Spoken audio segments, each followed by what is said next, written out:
Hello everyone, नमस्कार, जय Jagannath. Welcome back to the channel and I hope you all are doing good. So आज mummy बनाउछन्ती आलू पराठा। तो ये अटा चकड़ी गुड़ा कर रखिंट आलू भी बघार सरलाणी। आलू को तेल अदा रसुण छेचा पकईकी मसला टी चिकेन मसला और सोया सॉस टे पकईकी आलूटा को बघार देते।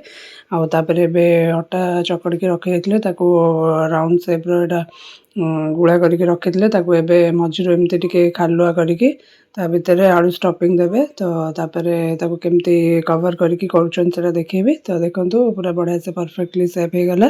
तो मझीरे टी से अटा दे दौरान न बाहर। तो जो आलू बघार रखाई से मझीरे दिहब। तो आलू देलापर भल से पूरा कवर करदे। तो जमती पिठा बना हुए मंडा पिठा से टाइप आलू भी अधिक देदेले बेलिला बेलू बाहरी जीव। तो यहाँ को मम्मी केमी कवर कर देखा। तो एमती पूरा हाथ में चारिपटू कवर कर देकी ऊपरटा पूरा मिसई देले से पूरा राउंड सेप हो। एमती पूरा कवर हो गला।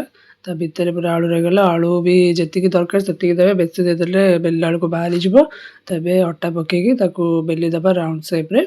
तो ये मम्मी यहाँ को बेलुंट आ देखो आलू जमा भी बाहरुनी।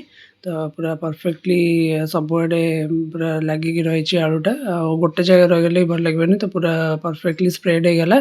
तो यहाँ बेलिला तावारे सेकिबा। तो ये देखो पूरा राउंड सेप गला। आलूटा भी पूरा चारिड़े स्प्रेड हो कि बाहर लानी भी। तो बढ़िया से बेला हो गला। एवं तावे पकईदे तावा टे आगुरी बसई दी गरम हाँपी पूरा गरम होकर यहाँ को बेला पकाब सेमती सब बनाब।